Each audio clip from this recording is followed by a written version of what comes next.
A idosa sentada imóvel em frente à joalheria, a câmera revela uma verdade. Olá a todos. Aproveitem esses momentos de relaxamento enquanto assistem. É aquela velha louca de novo? O senhor Vicente Ribeiro, dono da joalheria Ribeiro & Co., bateu no vidro e falou alto com o jovem vendedor que limpava o balcão. Lucas, olha lá. Já faz 7 semanas seguidas. Lucas lançou um olhar pela vitrine. Uma senhora magra, de cabelos brancos, com um casaco cinza velho e desbotado, sentada em um banquinho de madeira. Sem placa pedindo dinheiro, sem se mexer muito, ela apenas ficava ali, olhando fixamente para a frente da loja. Aposto que ela vai ficar sentada aí o dia todo de novo. Lucas falou baixinho, sem esconder a compaixão. Mas ela não está fazendo nada de errado, senhor. Nada de errado? Aquela aparência miserável bem na porta da minha loja? Que cliente teria coragem de entrar? Eu tenho um negócio, não uma instituição de caridade. Uma cliente que acabava de entrar ouviu o final da frase, e lançou a Vicente um olhar indiferente. Ele apressou-se em sorrir falsamente e inclinar a cabeça em saudação, depois voltou a resmungar. Já chamei a polícia. Se eles não atirarem daqui, vou chamar a imprensa. Vamos ver quem tem razão. A polícia já havia ido até lá não uma, mas 2 vezes. A mais recente havia sido 3 dias antes. Senhora, o policial mais jovem, chamado Tiago, falou com gentileza, a senhora não pode ficar aqui para sempre. O dono da loja não quer que a senhora incomode os clientes. Eu não estou pedindo dinheiro. Nem fazendo barulho. A voz da senhora era rouca, mas firme. Qual é a lei que proíbe uma velha de descansar na calçada? O policial mais velho, chamado Rafael, lançou um olhar para Vicente, que estava de braços cruzados dentro da loja. Entendemos a senhora. Mas o proprietário da loja afirma que sua presença está prejudicando os negócios. Vender ouro tem o que a ver com meus olhos olhando? Ela respondeu, sem virar a cabeça. Se existir uma lei que proíba uma velha de olhar para uma joalheria, então me prendam. Tiago olhou para Rafael. Rafael deu de ombros. Eles se afastaram, deixando Vicente vermelho de raiva. Os funcionários da loja começaram a comentar. Mariana, a jovem do caixa, sussurrou para um colega. Eu acho que essa senhora não é uma pedinte. Ela está limpa, só as roupas que são velhas. E aquele olhar é como se estivesse esperando alguém. Será que ela está com a mente confusa? Talvez conheceu alguém que trabalhava aqui? Antônio, o responsável pela vitrine de joias femininas, entrou na conversa. Vai saber. Mas, sinceramente, me dá arrepios. Parece um fantasma do passado voltando. Vicente entrou e ouviu a conversa. Se eu ouvir mais alguém aqui sentindo pena dela, corto o bônus do mês. Malucos não tem lugar aqui. A sala ficou em silêncio. No dia seguinte, o vento soprava mais forte. Ela ainda estava lá. Um estudante universitário que passava parou, pegou o celular e começou a gravar discretamente. Ele não disse nada, apenas deixou a câmera captar a imagem da senhora sentada em silêncio, olhos fixos no letreiro dourado da Ribeiro & Co. Quando estava prestes a ir embora, acabou registrando algo incomum. A senhora sussurrou, bem baixinho. Sofia. Então sua mão enrugada lentamente enfiou-se no bolso do casaco, de onde tirou um pedaço de papel amarelado e amassado pelo tempo. Ela olhou para o papel por muito tempo, os lábios se movendo sem som. Depois, guardou novamente o papel no bolso e voltou a encarar o letreiro. O nome do estudante era Léo. Naquela noite, ele postou o vídeo na internet com a legenda. Uma senhora estranha na Avenida Paulista. Quem será que ela está esperando? Em apenas 12 horas, o vídeo alcançou 200.000 visualizações. As pessoas começaram a comentar. O que está acontecendo? Ela está esperando alguém chamado Sofia? Será que ela trabalhou ali? Talvez foi abandonada pelos filhos e agora espera revê-los? Alguns diziam que ela era louca. Mas muitos mais sentiam algo triste, profundo, por trás daquele olhar? Na manhã seguinte, a imprensa começou a se interessar. Uma jovem repórter do canal de notícias local chamada Clara Almeida decidiu investigar mais. Ela ficou na esquina da rua, fingindo estar no telefone, mas na verdade observando. Então é verdade, ela ainda está lá. Clara murmurou, anotando no celular. Sem placa de pedir ajuda. Sem prestar atenção em ninguém. Só olha fixamente para a loja. E ontem ela disse-o Sofia. Clara se aproximou, sentou-se suavemente ao lado da senhora. Olá, senhora. Eu sou Clara. Uma repórter, só isso. Não quero incomodar, só gostaria de fazer algumas perguntas. A senhora se incomoda? A senhora não respondeu. Apenas lançou um olhar de relance e voltou a encarar a joalheria. Clara permaneceu paciente ao lado dela. O vento batia no rosto das duas. Há quanto tempo a senhora está sentada aqui? Eu vi o vídeo da senhora na internet. Muitas pessoas viram. Todos perguntam, e quem a senhora está esperando? Essa pessoa se chama Sofia, e não é? Os olhos da senhora tremeram levemente. Clara percebeu e continuou. A senhora sabe quem é Sofia? É sua filha? Após um tempo, a senhora suspirou, ainda sem olhar para Clara. Não acredite na internet. Eles filmam para rir. São crianças. Eu não estou rindo. Clara falou com voz suave. Quero realmente entender. Quem sabe, e posso ajudar de alguma forma. Uma rajada de vento forte passou. A senhora puxou melhor o chale e então virou-se para Clara. Seus olhos, marcados por rugas, ainda eram nítidos e vivos. Meu nome é Helena. Clara ligou discretamente o gravador no bolso e o colocou próximo ao pé da senhora. Obrigada, dona Helena. Posso perguntar, e a senhora está aqui por causa de alguém? Ela olhou para a loja, e respondeu com voz lenta. Minha filha. Sofia, e trabalhava ali dentro. 20 anos atrás. Clara franziu a testa. Então, e a senhora está procurando sua filha? Sim. A voz dela embargou. Ela desapareceu. Depois de ser falsamente acusada de roubo pelos funcionários da loja. Vicente Ribeiro, e o dono, e a expulsou, dizendo que ela era ladra. Mas eu sei, e a Sofia jamais faria isso. E o que aconteceu depois? Ninguém mais a viu. A polícia disse que, e adultos têm o direito de desaparecer. Sem provas, sem crime, não há investigação. Eu procurei por todo lado, e mais ninguém ajudou. Clara ficou em silêncio por um momento e perguntou. E então, e a senhora senta aqui todos os dias, e por quê? A senhora olhou diretamente para Clara. Para esperar que alguém me diga onde está minha filha. Para que Vicente se lembre que destruiu a vida de uma inocente. Para que as pessoas parem de desprezar velhas sem poder, sem dinheiro. Clara apertou a mão. Dona Helena, e eu vou ajudar a senhora. Eu prometo. Clara, o vídeo da senhora de ontem já chegou a quase 500 mil de visualizações. A voz de Mateus, colega de Clara no canal 17, ecoou pelo celular. Você está falando sério? Clara estava em frente à joalheria Ribeiro e Co., ainda observando a figura familiar encolhida no banquinho de madeira. Ela ainda está lá, Mateus. O mesmo chale, o mesmo olhar. Nada mudou.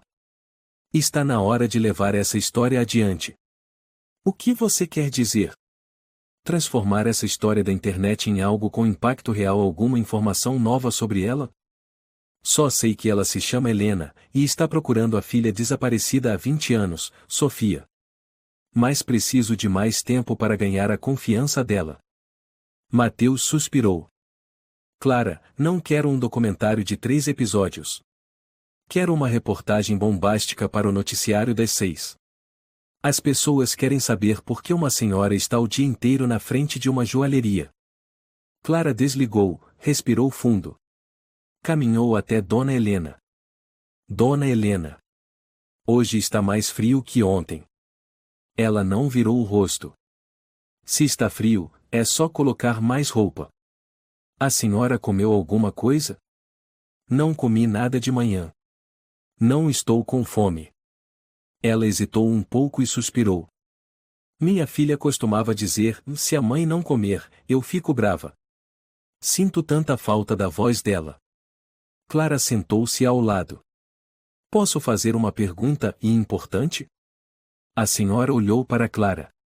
Pode perguntar.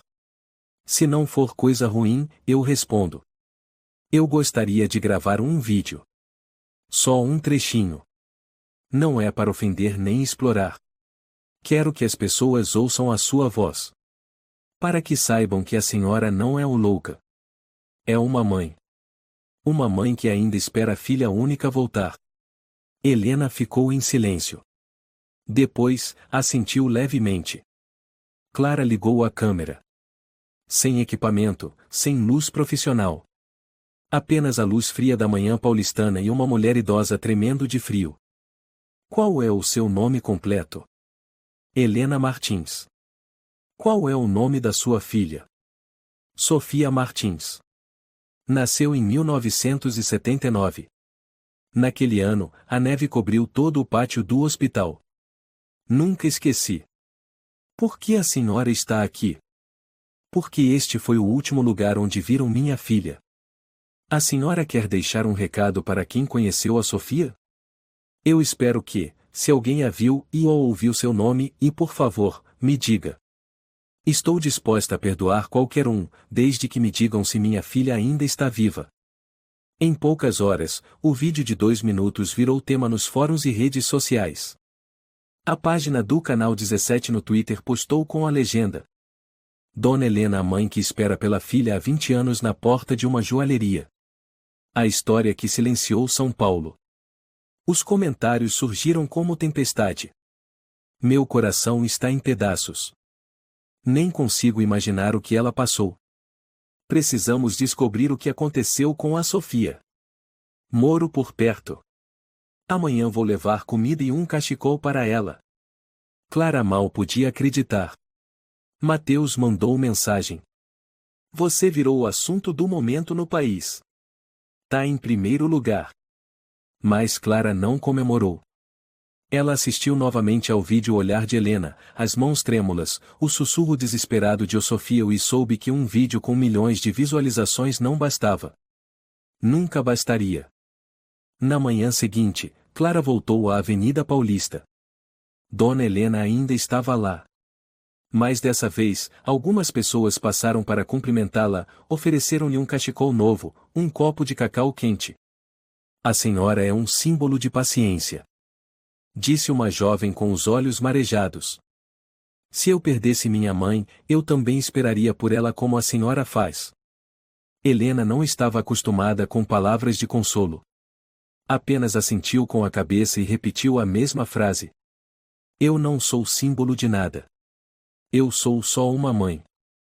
Um homem de meia idade vestindo terno se aproximou e colocou uma sacola de comida diante dela. Senhora, meu nome é Tomé Ferreira. Eu trabalhei como policial nesta área. Eu me lembro do caso da Sofia. Mas, na época, eu não tinha permissão para falar. Agora estou aposentado. Se for necessário, posso contar o que vi. Clara imediatamente pegou o número de telefone e marcou um encontro com Tomé. Naquela tarde, em um pequeno café na Rua Augusta, Tomé Ferreira contou. Naquele ano, fui designado para investigar a acusação de roubo contra uma funcionária chamada Sofia. O senhor Vicente Ribeiro registrou a ocorrência, dizendo que tinha provas.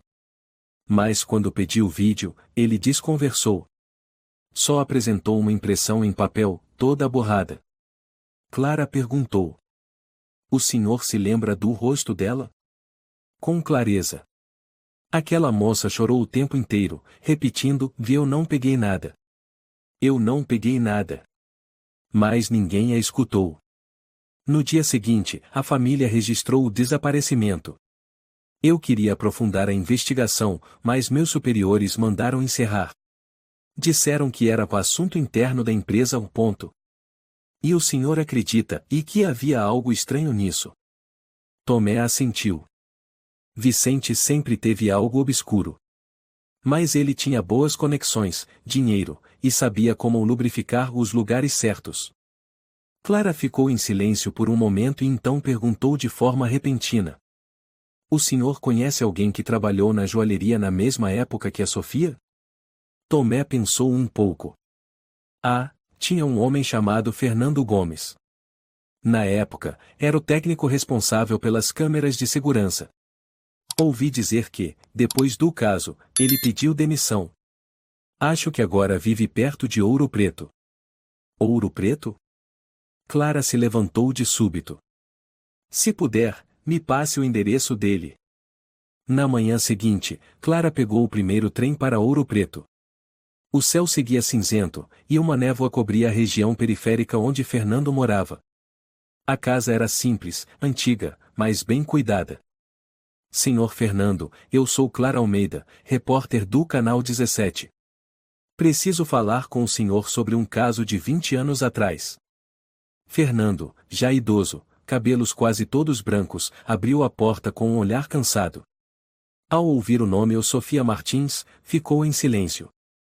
Depois, convidou Clara a entrar. Aquela menina e não merecia aquilo. Sua voz embargou. Eu guardei o vídeo original. Mas ninguém me deixava falar. Eu tive medo. O senhor guardou o vídeo? Sim. Copiei para um HD pessoal antes que o sistema fosse substituído. Sempre achei que um dia alguém viria perguntar. Fernando abriu uma gaveta e tirou um disco rígido. Clara quase tremia. Com sua permissão, gostaria de copiar. Usarei apenas com o propósito correto. Sem alterar nada. Fernando assentiu. No trem de volta a São Paulo, Clara ligou o computador e assistiu ao vídeo. Nele, Sofia chorava copiosamente. Vicente estava diante dela, a voz cortante. Se você não assinar a confissão, vou chamar a polícia. Tenho provas. Você não quer envergonhar seus pais, não é? Sofia, entre soluços. Eu não fiz nada e eu não peguei nada, por que o senhor está me forçando? Escolha. Assine e saia em silêncio, ou vai parar nas manchetes. Sofia tremia. Levantou-se, gritou. Eu não fiz nada errado. Nunca. E saiu correndo da imagem. Clara fechou o notebook, com lágrimas escorrendo. Dona Helena, e a senhora estava certa. Dona Helena, tenho uma notícia. Clara se aproximou com o notebook aberto, exibindo o vídeo antigo do HD de Fernando. A senhora ergueu levemente a cabeça. Meus olhos já não enxergam como antes. Então deixa que eu conto para a senhora. Este é o vídeo que mostra Sofia sendo coagida a confessar. Não houve roubo algum. Foi Vicente Ribeiro quem forçou ela a assinar a culpa. Helena ficou em silêncio. Seus lábios tremiam. Eu sabia e sempre soube. Clara sentou-se ao lado dela. Encontrei o senhor Fernando, o ex-técnico. Ele guardou o vídeo. A senhora foi muito injustiçada. A senhora fechou os olhos. Por muito tempo. Durante todos esses anos, todos diziam que eu era paranoica. Que eu não aceitava a realidade. Que minha filha era uma criminosa. Mas uma mãe, Clara, e uma mãe sabe quem é seu filho. Mesmo que o mundo diga o contrário. Clara colocou a mão sobre o ombro dela. Eu acredito na senhora. E agora, não sou só eu. As redes sociais também acreditam. Mas e a Sofia? O vídeo diz onde ela está. Clara hesitou. E ainda não sei. Mas isso é o primeiro passo. Naquela tarde, Clara se encontrou com Mateus na redação. Ele assistia ao vídeo de Fernando, balançando a cabeça, pálido. Meu Deus, e isso destrói a carreira dele. Sim. E mostra que uma jovem inocente foi demitida, caluniada, e depois desapareceu. Mateus olhou para Clara. Você tem certeza que quer seguir com isso? Vicente Ribeiro é um nome forte. A família dele tem ações em várias redes de joalherias, contatos na política. Clara assentiu. Justamente por isso, precisamos ir até o fim. Mateus soltou o ar. Ok. Você tem carta branca. Mas faça com cuidado. E proteja a dona Helena. Eu já pensei nisso. Vicente com certeza vai tentar revidar. Naquela noite, Clara voltou a visitar dona Helena. Ela arrumava algumas sacolas plásticas, com pães duros e uma garrafa d'água. Dona Helena, por que não volta para casa mais cedo? Vai esfriar muito hoje à noite. Eu não tenho casa para voltar. A voz dela era firme. Clara ficou chocada. A senhora, e como assim? Vendi minha casa há muito tempo. Para pagar detetives, advogados, para procurar minha filha. Agora moro em um quartinho alugado em Lavapiés. Frio, úmido, mais barato. A senhora não tem nenhum parente? Não. Minha mãe morreu cedo. Meu marido morreu quando Sofia tinha 10 anos. Nós duas dependíamos uma da outra. Agora. Ela apertou as sacolas. Quem mais eu tenho? Clara sentou-se ao lado, os olhos ardendo. Essa noite, venha comigo. Fique na minha casa. Só por alguns dias. É mais seguro. Eu posso fazer uma sopa de galinha. Não quero incomodar. Não incomoda nada. Estar com a senhora me faz sentir que estou fazendo a coisa certa. No pequeno apartamento de Clara, Dona Helena contou pela primeira vez os detalhes da tragédia de 2002. Era uma tarde de sexta-feira. Ela me ligou, disse que tinha sido demitida. Perguntei por quê, e ela só chorava. Não conseguia falar. E depois? No dia seguinte, fui procurá-la. A porta do quarto estava escancarada, os pertences ainda lá, mas ela havia sumido. O telefone não atendia. A polícia disse que adultos têm o direito de ir embora se quiserem. A senhora foi aonde para procurar? A todos os lugares.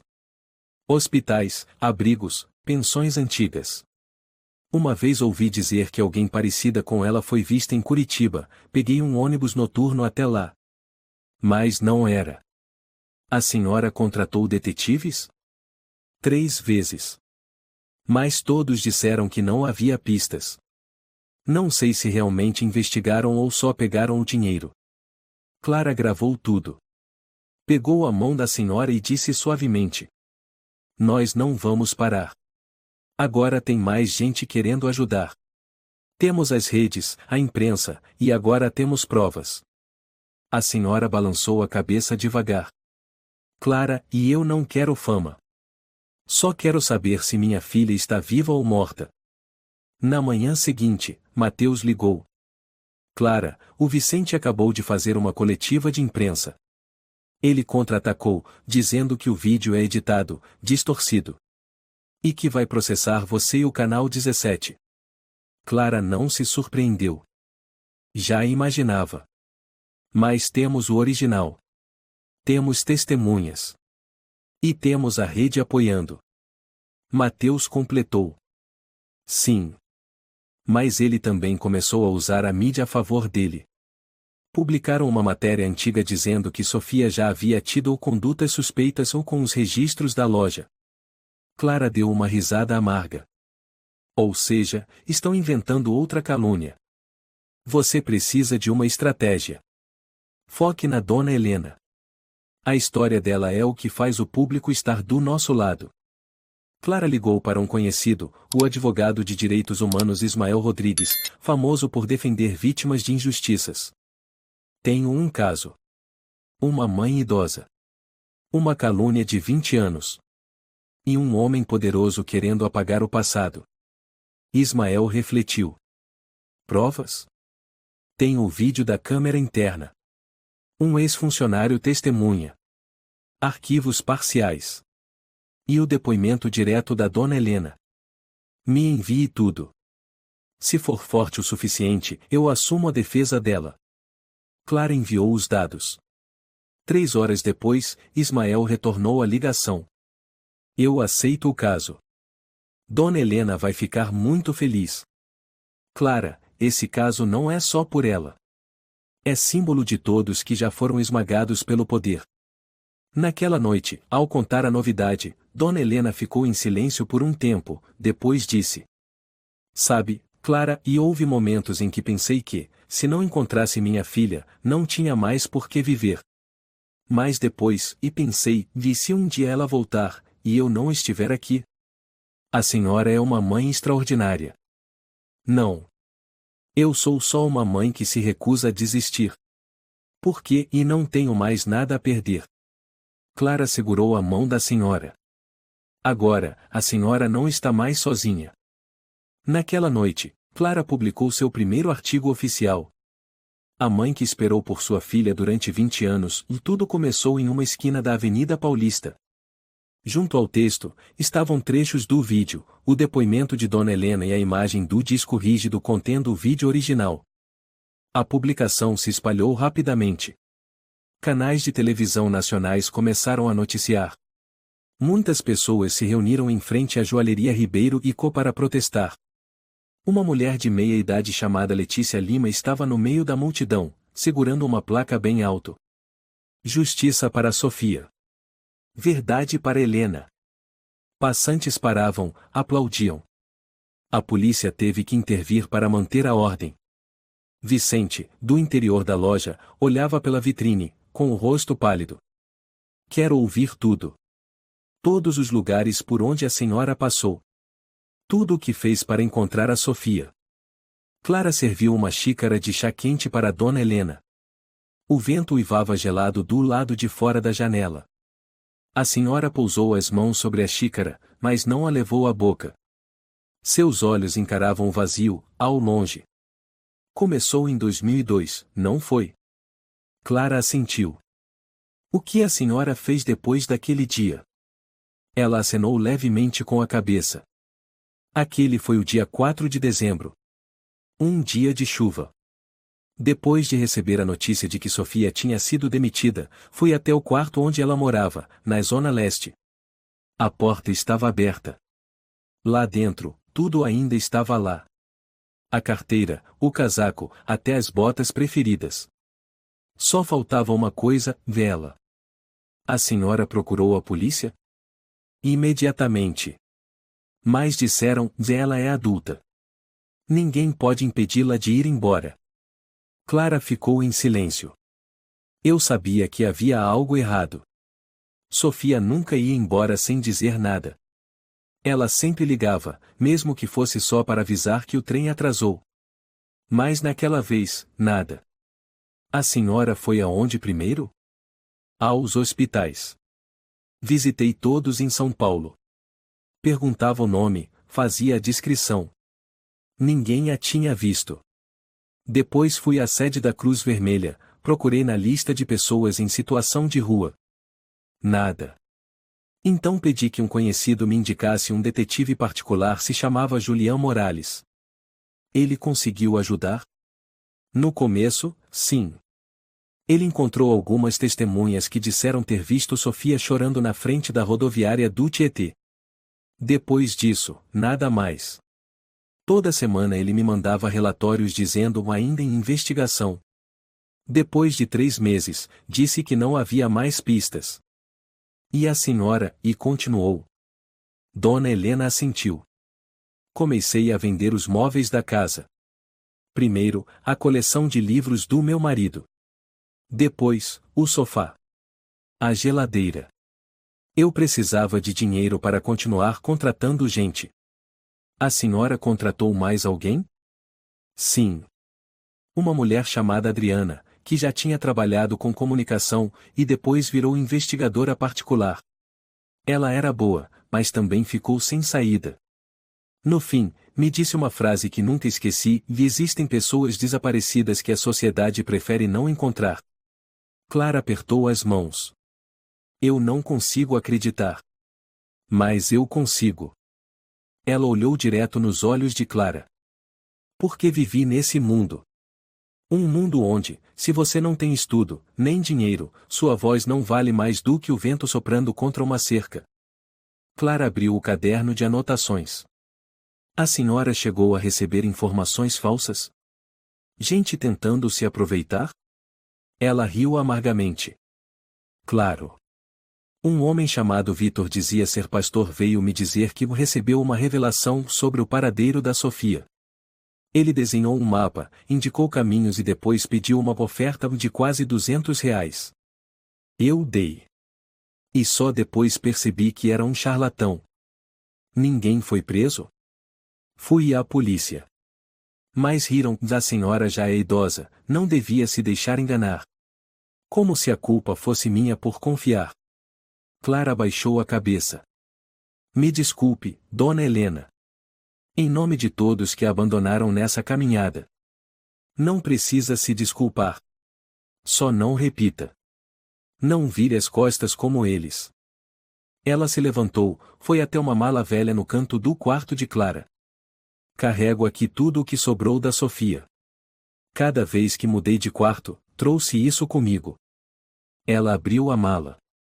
Dentro havia coisas que para muitos não tinham valor, um caderno antigo, fotos de infância, diplomas da escola, bilhetes de trem desbotados, pedaços de papel com números de telefone antigos. Esse aqui é o papel onde ela anotou o nome da primeira loja onde conseguiu emprego. Ela entregou a Clara um pedaço rasgado de papel. E esse é um poema que ela escreveu aos 16 anos. Ela adorava Cecília Meirelles. Clara leu as letras quase apagadas. Eu te encontrarei entre a escuridão e a luz. A senhora já chegou a duvidar que Sofia estivesse viva? Nunca. Sem corpo, sem velório. Eu não acredito que ela morreu. Ela foi escondida. Esquecida. Mas não morta. Numa tarde, Clara levou Dona Helena ao cemitério Euprado. Não para visitar um túmulo, mas porque havia ali uma longa lista de pessoas desaparecidas sem identificação, registradas como desconhecidas. Dona Helena fixou os olhos na lista. Um por um. Conferiu todos os nomes. A senhora acha que Sofia pode estar aqui, como desconhecida? Não acho. Mas preciso ter certeza. Clara ajudou a procurar entre os anos de 2002 a 2006. Nenhum nome de Sofia. Nenhuma descrição compatível. Então isso é bom. Clara suspirou aliviada. Ainda temos uma chance. Numa noite, Clara convidou Dona Helena para participar de uma entrevista ao vivo na televisão. Tema: e a injustiça nos casos de desaparecimentos esquecidos. O apresentador era Alexandre Reis, um jornalista veterano. Alexandre olhou para Dona Helena e disse: Senhora, se hoje Sofia estiver assistindo a senhora pela televisão, o que gostaria de dizer a ela? Ela virou-se para a câmera. Um segundo de silêncio. E então falou: Sofia, se você estiver viva e sua mãe nunca parou de te procurar. Me perdoa por não ter te protegido o suficiente. Mas eu não desisti. E se você não conseguir me encontrar e eu vou te procurar até meu coração parar de bater? A plateia ficou em silêncio. Alexandre abaixou a cabeça, os olhos marejados. Clara segurava a mão dela por baixo da mesa. No dia seguinte, uma jovem chamada Beatriz ligou para a emissora. Eu morei num abrigo em 2004. Lembro de uma moça chamada Sofia, mas ela parecia não lembrar do próprio nome. Só repetia trechos de poesia, sempre dizendo: eu te encontrarei entre a escuridão. Clara entrou em contato com Beatriz imediatamente. Você se lembra do rosto dela? Não muito. Mas ela tinha cabelo longo, pele clara, e uma pintinha no lado esquerdo do pescoço. Clara olhou para Dona Helena. A senhora. Sofia tinha uma pinta no pescoço? Ela assentiu, com as mãos trêmulas. Tinha sim. Uma pequena, como uma gota de tinta. No lado esquerdo do pescoço. Clara apertou sua mão. Então ainda há esperança. Vamos seguir essa pista. Já liguei para o abrigo, disse Clara ao entrar no pequeno quarto onde Dona Helena dobrava roupas. Se chama Refúgio da Esperança. Fica na periferia sul de Curitiba. Curitiba. Dona Helena repetiu o nome, os olhos arregalados. Estive lá, e em 2005. Mas disseram que não havia ninguém chamado Sofia. E estavam certos. Porque talvez, na época, ela não se lembrava do próprio nome. Ela segurou a mão de Clara. Você, e realmente acredita que ela esteve lá? Não tenho certeza. Mas a Beatriz lembra da pinta no pescoço. Uma coincidência perfeita. Então, e quando vamos? Amanhã de manhã. Já comprei as passagens no primeiro ônibus. Na manhã seguinte, o ônibus partiu de São Paulo às 6 horas. O vento frio atravessava o vidro. Clara e Dona Helena sentaram-se lado a lado. Dona Helena, está pronta? Não. Mas eu vou. Não prometo nada. Mas não vamos voltar de mãos vazias.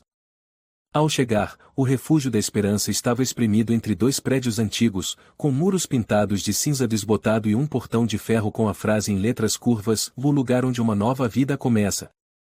A funcionária de plantão se chamava Natália, tinha cerca de 30 anos, cabelos curtos, olhos sérios mas não frios. Olá, sou Clara Almeida, repórter do Canal 17. Esta é Dona Helena, mãe de uma mulher desaparecida. Precisamos consultar os arquivos dos casos de 2004 a 2006. Natália franziu a testa. Isso não é simples. Os dados são confidenciais. Clara falou com suavidade. Não estamos pedindo que infrinja a lei.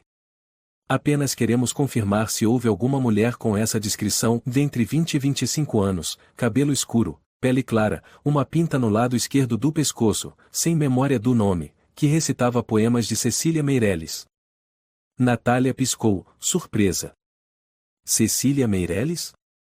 Sim. Natália ficou imóvel por um instante. Esperem um pouco. Cerca de 10 minutos depois, ela voltou com uma pasta antiga. Houve um caso em 2005. Uma jovem sem documentos, encontrada vagando na estação de trem de Curitiba. Quando chegou aqui, não lembrava o próprio nome. Mas, e realmente tinha uma pinta como a que vocês descreveram. Dona Helena mal conseguia respirar. A senhora lembra do rosto dela? Clara perguntou. É difícil.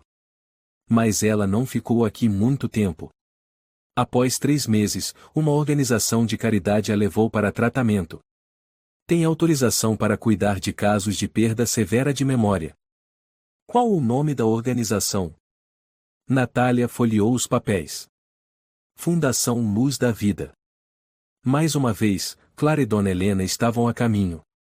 A Fundação Luz da Vida era uma pequena instituição localizada ao pé de uma serra na região de Aragon. Ninguém imaginaria que uma organização assim estaria escondida num lugar tão remoto. Recebeu-as um senhor de cerca de 60 anos, alto, magro, de óculos, que se apresentou como o médico Dr. Sérgio Ramos. Atendemos a centenas de casos nos últimos 20 anos. A jovem que vocês mencionam, pela descrição, pode ser uma paciente que chamamos de Júlia. Júlia? Dona Helena franziu a testa. Foi o nome que demos a ela porque ninguém sabia seu nome verdadeiro.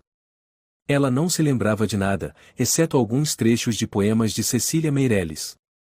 Chorava com frequência durante a noite. E onde ela está agora? Clara perguntou, com o coração acelerado. Infelizmente. Júlia deixou nossa instituição há cerca de 10 anos. Na época, ela havia recuperado parte da memória e queria viver de forma independente. Nós ajudamos a registrar um novo nome e a obter documentos novos. Então vocês não sabem para onde ela foi? Temos registrado o endereço do abrigo onde ela foi acolhida depois que saiu daqui. Fica na região de Caxias do Sul. Elas chegaram a Caxias do Sul no fim do dia. Começava a chover. Clara e Dona Helena estavam sob o beiral de um abrigo simples. Uma mulher de meia idade saiu, vestindo uma capa de nylon e segurando um guarda-chuva, e as olhou com expressão cansada. Desculpem, estamos fechando. Se querem se cadastrar para receber ajuda, por favor voltem amanhã de manhã. Por favor, gostaríamos apenas de perguntar, por volta de 2013, uma mulher chamada Júlia viveu aqui? Ela veio de um centro de tratamento de memória. A mulher franziu o senho. Júlia, e esse nome me soa familiar. Um momento. Ela entrou, deixando Clara e Dona Helena sob a garoa fina. Dona Helena tremia levemente. Clara tirou o casaco e o colocou sobre os ombros da senhora. Tenho medo. Clara sussurrou. De que essa esperança se desfaça. Não. Dona Helena murmurou. A esperança nunca desaparece. Ela só muda de forma. A mulher retornou. Havia uma moça chamada Júlia aqui. Mas ela saiu em 2016. Disse que havia conseguido um emprego numa cidadezinha chamada Itajubá. Itajubá? Clara repetiu. Sim. Em Teruel. Em Itajubá, já era noite fechada. Clara e Dona Helena entraram em uma pequena cafeteria para pedir informações. Um homem atrás do balcão, chamado Estevão, arregalou os olhos ao ouvir a pergunta. Júlia? Se for a moça que vivia declamando poesia, e que trabalhava na loja de costura Rosário, sim, é ela. Ela saiu do emprego no ano passado. Ouvi dizer que voltou para Curitiba para morar com uma amiga. Dona Helena apertou a mão de Clara com força. Estamos perto. Eu sinto isso. Clara sorriu, pela primeira vez em toda a jornada. E eu também. 2 dias depois, em Curitiba, Clara colou um cartaz procurando por alguém. Procura-se Júlia, moça que viveu em Itajubá, passou pela Fundação Luz da Vida. Se você a conhece, entre em contato conosco. Elas esperaram. 1 dia. 2 dias. 3 dias. No 4º dia, um telefonema chegou ao celular de Clara. Alô, sou Lívia. Vi o cartaz. Eu morei com a Júlia no ano passado. Ela é minha amiga. Onde ela está agora? Clara quase gritou. Ela vive em um pequeno convento perto da Serra da Mantiqueira. O novo nome dela é Solange. Vou vê-la, disse Clara, os olhos fixos no celular, amanhã cedo. Mas desta vez vou sozinha primeiro. A senhora descansa no hotel. Se for mesmo a Sofia, volto para buscá-la. Clara. Dona Helena segurou sua mão suavemente, com os olhos marejados. Você é o primeiro raio de luz que vi em 20 anos. Clara sorriu, mas sua voz estava embargada. Prometo trazer sua filha de volta. O mosteiro Nossa Senhora da Luz ficava numa encosta solitária, rodeado por densos pinheiros. Clara passou pelo velho portão de madeira e foi recebida por uma freira de cerca de 50 anos chamada Irmã Pilar. Você procura Solange? Ela perguntou, depois que Clara explicou a situação. Solange e não gosta de receber visitas. Você tem algum motivo especial? Clara respirou fundo. Acredito que Solange seja uma mulher desaparecida há 20 anos. E a mãe dela ainda a procura. Irmã Pilar olhou profundamente nos olhos de Clara. Espere aqui. Cerca de 10 minutos depois, uma mulher saiu. Magra, de cabelos castanhos escuros presos num coque, olhos profundos, pele pálida. Clara se levantou imediatamente. Desculpa, e você é Solange? A mulher assentiu levemente. Você morou em Itajubá, certo? Antes disso, Curitiba. Fundação Luz da Vida?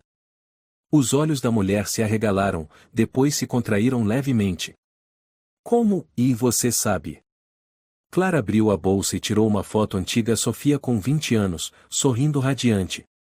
Você reconhece esta foto? Solange olhou. Sua mão começou a tremer. Essa sou, e eu. Eu já fui. Não lembro com clareza, mas... Clara sussurrou. Seu verdadeiro nome é Sofia Martins. Sua mãe é Dona Helena. Ela nunca parou de procurar por você. Solange começou a chorar. Minha mãe está viva? E está em Curitiba. Esperando por você. No mesmo momento, em São Paulo, o advogado Ismael Rodrigues entrou no escritório de investigação financeira com um grande dossiê. Ele foi recebido pelo inspetor Castro. Temos motivos sólidos para suspeitar que Vicente Ribeiro cometeu desvio de fundos de contas VIP da Joalheria Ribeiro e Co. Castro folheou os documentos. Vamos precisar de mais do que um vídeo antigo. Ismael empurrou 3 extratos bancários. São registros guardados por um ex-funcionário que saiu em 2002. Prova que Vicente transferiu fundos de contas de clientes para uma empresa de fachada chamada o Grupo Fênix.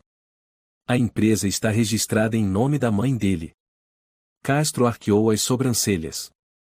Isso é grave. Também temos uma gravação. Ismael ligou o aparelho. A voz de um homem soou. Se você não assinar, vou garantir que toda a cidade acredite que você é ladra. Eu não fiz nada de errado. Assine. Ou eu vou destruir você. Castro ficou em silêncio. Meu Deus! É Vicente? E a mulher é Sofia Martins.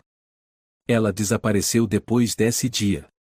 O caso nunca foi reaberto. Castro assentiu lentamente. Vou levar isso aos superiores. Mas você sabe que isso vai mexer com gente poderosa, certo? Ismael respondeu com firmeza. Só me importo com a justiça. De volta a Curitiba, quando Clara e Sofia, ou melhor, Solange, entraram no quarto, Dona Helena ficou paralisada. Ficou imóvel, depois sussurrou. Sofia. Solange balbuciou, chorando. Mamãe, mamãe. Elas se abraçaram forte, chorando em silêncio. Clara desviou o olhar, os olhos marejados. Pensei que você estivesse morta, pensei. Não, eu não conseguia lembrar de nada, minha cabeça era um breu.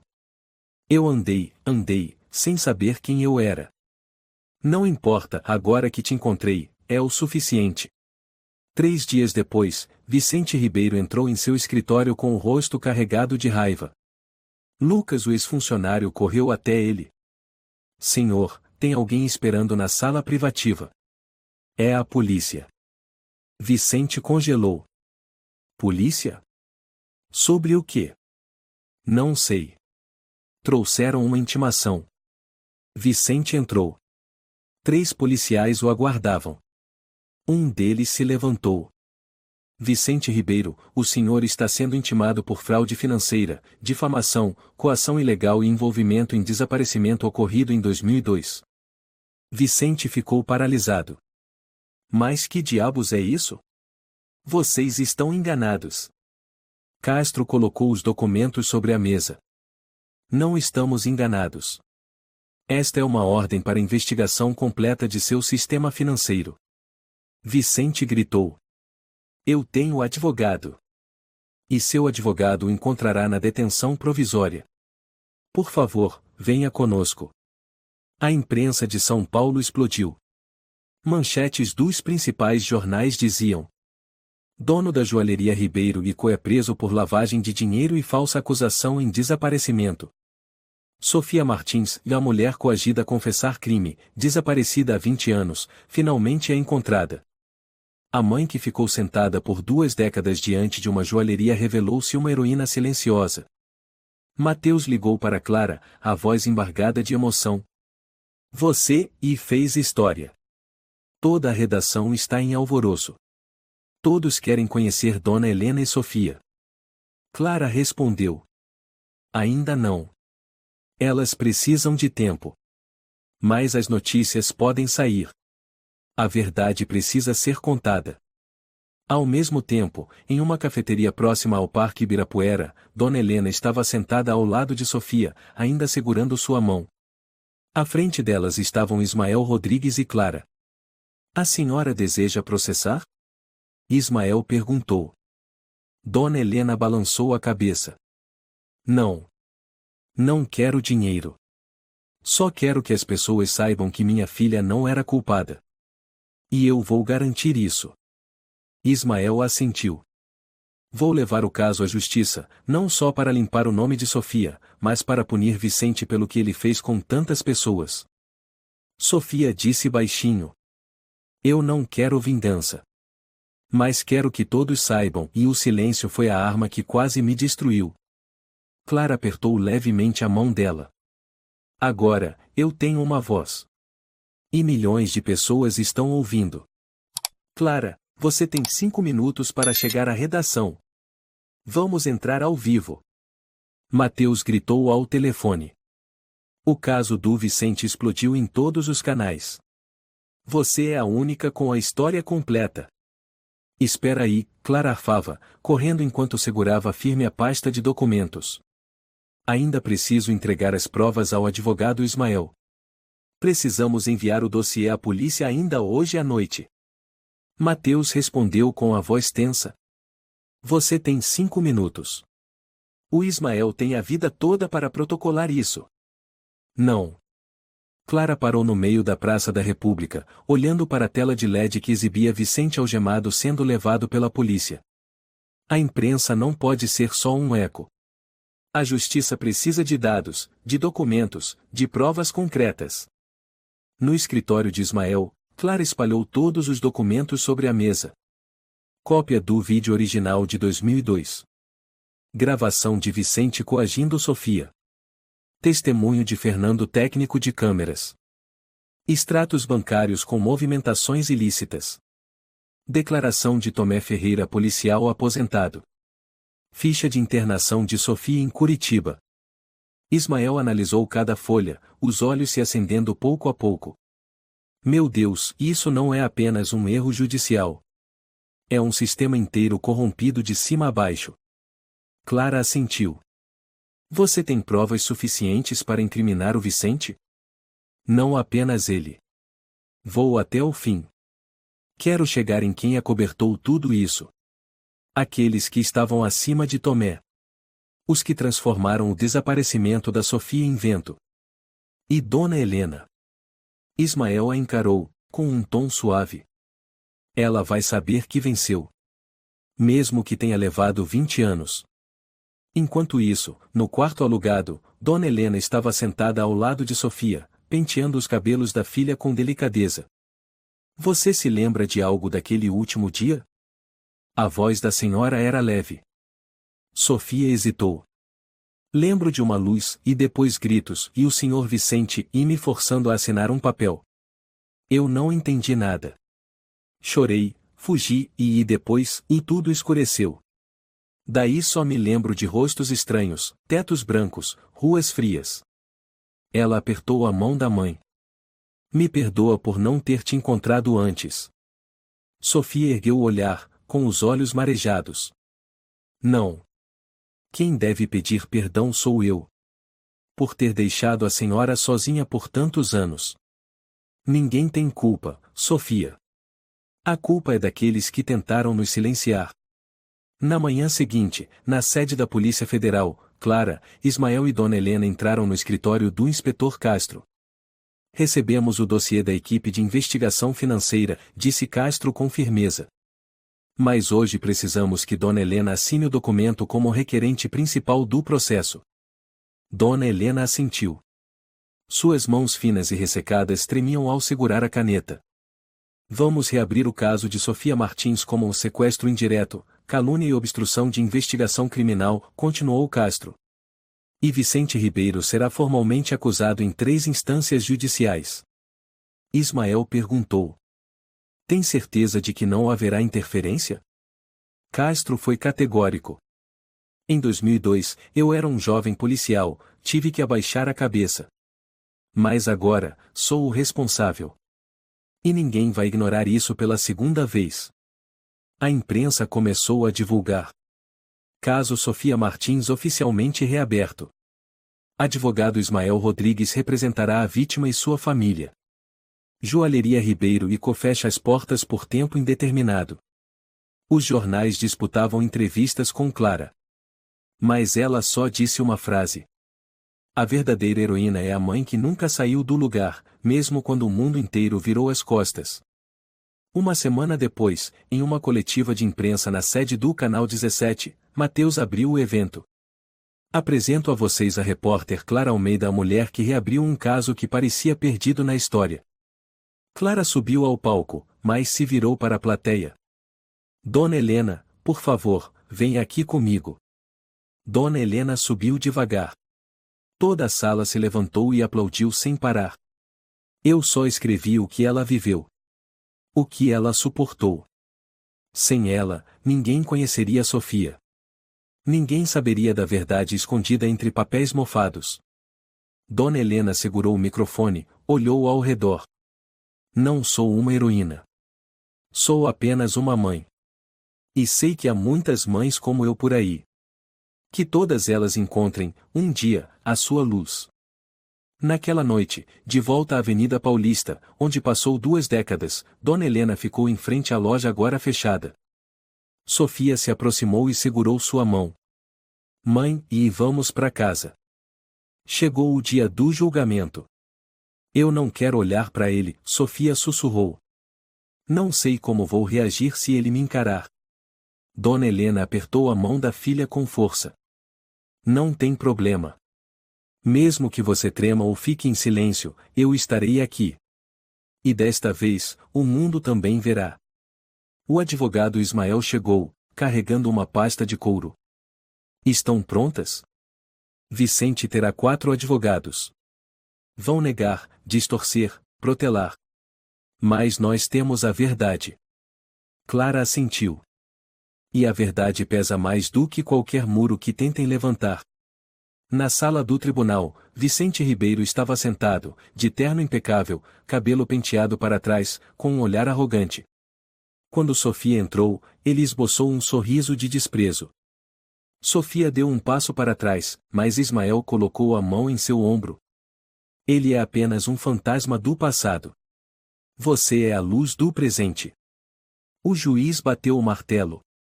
Vamos iniciar o julgamento entre a autora Sofia Martins e o réu Vicente Ribeiro, acusado de coação, calúnia, fraude financeira, ocultação de provas e obstrução de investigação. O advogado de defesa levantou-se. Excelência, rejeitamos todas as acusações. O senhor Ribeiro é uma figura respeitada no setor joalheiro, sem qualquer registro anterior de má conduta. Ismael rebateu. E é justamente por nunca ter sido acusado que ele achava que podia enterrar uma vida inteira. O juiz inclinou a cabeça. Advogado Rodrigues, pode apresentar as provas. Ismael foi ao centro da sala. Por favor, vejam este vídeo. O telão acendeu.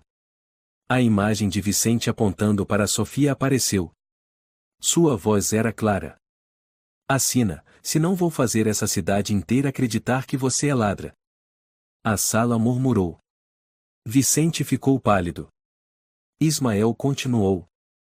A seguir, temos os depoimentos de Fernando Gomes, técnico de câmeras, e Tomé Ferreira, ex-policial da região. Ambos confirmam que Vicente tentou apagar provas. O juiz assentiu. Primeira testemunha, por favor. Fernando subiu ao púlpito. Fui eu quem salvou o vídeo. Quando o senhor Vicente me mandou apagar, senti que algo estava errado. Guardei uma cópia, mas por medo, escondi isso por 20 anos. Recebeu dinheiro para ficar em silêncio? Perguntou Ismael. Não. Mas fui ameaçado. Vicente disse que acabaria com minha carreira se eu abrisse a boca. O juiz anotou. Muito claro. Depois, foi a vez de Tomé. Na época, eu era o policial responsável pela área. Vi Sofia chorando, tremendo, dizendo que era inocente. Quis investigar, mas o caso foi arquivado em 24 horas, sem explicação. Depois fui transferido. Acha que houve interferência de superiores? Sem dúvida. O juiz olhou para Vicente. Tem algo a declarar? Vicente se levantou. Não me lembro dessa conversa. Talvez o vídeo tenha sido editado. Ismael respondeu. Temos o original em HD antigo, já periciado. Sem qualquer edição. O juiz franziu a testa. Continue. Chegou a vez de Sofia depor. Ela subiu ao púlpito, mãos trêmulas. 20 anos atrás, eu era uma vendedora, ganhava pouco, mas amava meu trabalho. Um dia, percebi transações estranhas. Questionei Vicente e fui repreendida. No dia seguinte, ele me chamou na sala e empurrou um papel de confissão. Ele a ameaçou? Sim. Disse que, se eu não assinasse, perderia tudo. Fugi. Depois disso, e minha mente apagou. Só lembro da luz, dos gritos, e da dor de ser despedaçada. Ela respirou fundo. Não sei por que perdi a memória. Mas sei por que perdi tudo. E agora, só quero a verdade reconhecida. O juiz perguntou baixinho. Qual sentença deseja sugerir? Sofia ergueu o rosto. Não quero prisão perpétua. Mas quero que ele entre para a história como alguém que destruiu a honra de uma pessoa inocente. E que ninguém mais passe por isso. 3 horas depois, após a deliberação dos juízes, a sentença foi lida. Vicente Ribeiro, este tribunal o declara culpado. A sentença é 12 anos de prisão por fraude financeira. 6 anos de prisão por calúnia e coação. Proibição vitalícia de exercer qualquer cargo empresarial. Vicente gritou. Não. Isso é uma armação. Eu sou a vítima aqui. Dona Helena se levantou de um salto. O senhor destruiu uma criança. Um pai, uma mãe e nunca esquecem o olhar do próprio filho sendo esmagado. A polícia conduziu Vicente para fora da sala do tribunal. As pessoas presentes na audiência se levantaram e aplaudiram. Naquela noite, no Parque Ibirapuera, Clara, Sofia e Dona Helena sentaram-se sob a sombra de uma árvore. Você está se sentindo mais leve? Perguntou a mãe. Sofia assentiu. Eu não queria vingança. Mas queria justiça. E hoje, eu consegui. Clara sorriu. E amanhã, o mundo vai acordar com a história de vocês como algo belo, e não mais como uma dor. Sofia se virou para a mãe. Mãe, e o que a senhora quer fazer agora? Dona Helena sorriu. Quero abrir uma padaria. No mesmo lugar de antes. Para que as pessoas lembrem que houve uma mãe que se recusou a ir embora e uma filha que, no fim, voltou. Eu ainda não acredito, e que isso aqui já foi a joalheria de Vicente Ribeiro, disse Clara, diante da nova placa reluzente. Sofia e Helena padaria artesanal. Sofia limpou as mãos no avental e sorriu radiante. Eu também não. Cada vez que olho, parece que estou dentro de um sonho estranho. Um sonho que virou verdade. Dona Helena colocou a mão sobre o ombro da filha, com orgulho na voz. Esse sonho tem cheiro de pão quentinho, risadas, e a luz da manhã entrando pela vitrine. É tudo o que eu preciso. No dia da inauguração, uma fila se formou desde cedo. Moradores de São Paulo foram até lá não só pelos pães, mas pela história que tocou milhões de corações. Um grupo de estudantes da Universidade de São Paulo segurava um cartaz. A força do amor materno. Uma mulher de meia idade disse a Sofia. Eu estava aqui quando te expulsaram daquela loja. Mas fiquei em silêncio. Hoje estou aqui para pedir desculpas e apoiar você. Sofia apertou a mão da mulher. Ficar em silêncio por medo é humano. Mas voltar para falar a verdade é coragem. Clara registrava a cada momento com sua câmera, os pães saindo do forno, os olhares iluminados, as mãos de Dona Helena entregando doces com delicadeza, e as pessoas entrando de mãos dadas em um espaço novo onde antes havia apenas escuridão. Naquela noite, fizeram uma pequena comemoração nos fundos da padaria. Mateus apareceu com um enorme buquê de flores. Para as 2 mulheres mais fortes desta cidade. Dona Helena riu. E a garota mais corajosa? A Clara merece uma estátua dourada na frente da loja. Clara ficou vermelha. Eu só escrevi a verdade. Todo o mérito é da senhora e da Sofia. Ismael serviu vinho em taças de vidro. Já trabalhei em centenas de processos. Mas nunca em um que me fizesse querer chorar assim. Você tá chorando mesmo, brincou Mateus, seus olhos estão vermelhos. Ismael riu, brindando com Clara. Pela justiça.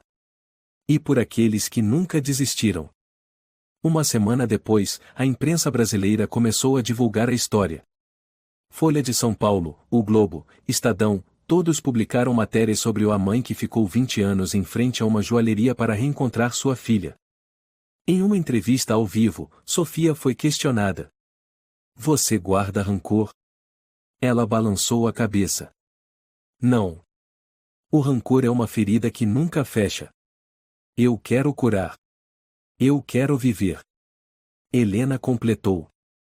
O mundo não precisa de mais raiva. O mundo precisa de histórias que terminem em abraços, não em julgamentos. Clara ficou em silêncio ao ouvir essa parte. Dentro dela, algo muito profundo se moveu. Não era sobre carreira ou prêmios. Era o sentimento de ter testemunhado algo sagrado. Certa manhã, ao abrir a padaria, Sofia encontrou um envelope na soleira da porta. Sem nome de remetente. Dentro, uma carta curta. Fui uma das pessoas que acobertou Vicente. Não tive coragem de ir ao tribunal. Mas graças a vocês, despertei. Não ficarei mais em silêncio. Obrigado por me lembrar de que a verdade nunca morre. Sofia olhou para a mãe. Mãe, e a gente criou algo maior do que apenas ser inocentadas. Dona Helena apertou a mão da filha com ternura. A gente criou um novo começo. Clara estava diante do laptop, escrevendo a última matéria da série Dona Helena e a Luz da Avenida Paulista. A primeira frase, ela digitou devagar. Se você já viu uma senhora sentada diante de uma joalheria no inverno de São Paulo, talvez tenha passado por um milagre ainda não revelado. Ela fez uma pausa, pensou, e continuou. Milagres não vêm de contos de fadas. Mais de uma mãe idosa segurando um papel antigo, sussurrando o nome da filha no meio da multidão. E de uma filha que voltou da escuridão, se levantou, sorriu, abriu a porta e assou pão sob o nascer do sol. 3 meses depois, a padaria foi eleita como um dos locais mais inspiradores de São Paulo. Helena e Sofia foram convidadas para subir ao palco da Gala Nacional de Humanidade. O apresentador começou. Hoje homenageamos 2 mulheres, uma mãe que se recusou a partir, e uma filha que voltou para recomeçar. O auditório explodiu em aplausos. Dona Helena subiu ao palco e disse, com simplicidade: Não sou ninguém especial. Sou apenas uma mãe.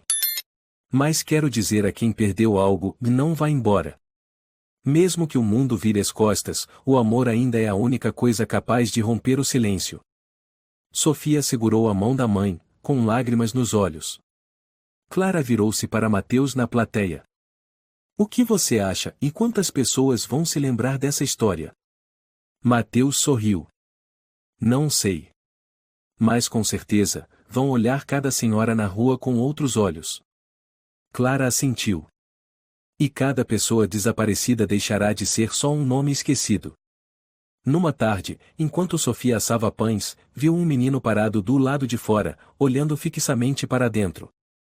Você quer comprar um pãozinho? Ela perguntou, saindo para encontrá-lo. O menino balançou a cabeça. Não, e é que minha avó costumava sentar bem aqui. Ela também usava um chale cinza. Mas ela já morreu. Sofia parou. Ela se chamava Mariana Teresa? Sim. Como você sabe? Sofia sorriu, abaixando-se até ficar na altura dos olhos dele. Sua avó era amiga da minha mãe. E foi graças a ela que estamos aqui hoje. Entra, eu tenho um pão de canela só para você. O menino sorriu. Posso ajudar com alguma coisa? Sofia olhou para ele e disse suavemente. Só precisa crescer lembrando que, e nunca se deve abandonar alguém que está esperando. Ao fim do dia, a padaria fechou. Dona Helena apagou as luzes, limpando as mãos no avental. Mãe, está cansada? Perguntou Sofia. Sim. Mas é um cansaço feliz. A senhora quer pendurar aquela foto na parede? Dona Helena assentiu. Claro que sim. Elas penduraram uma nova foto de mãe e filha diante da padaria, sorrindo, com a luz do sol brilhando por trás. Abaixo, lia-se: Nunca é tarde demais para se reencontrar. A história de Helena e Sofia é uma prova comovente de que o amor de mãe pode atravessar o tempo e a escuridão. Mesmo sendo caladas, esquecidas e feridas, a verdade encontrou seu caminho para ser ouvida. A maior lição é: e nunca desista, porque o amor e a fé têm força para vencer qualquer injustiça. A persistência de uma mãe idosa não só salvou sua filha, mas despertou a consciência de toda uma sociedade. Às vezes, tudo o que o mundo precisa e é de uma pessoa que permanece. Se você gostou desta história, convidamos você a dar um like e se inscrever em nosso canal. Seu apoio nos motiva a continuar trazendo histórias comoventes quase todos os dias. Estamos muito agradecidos pelo seu apoio. Até breve.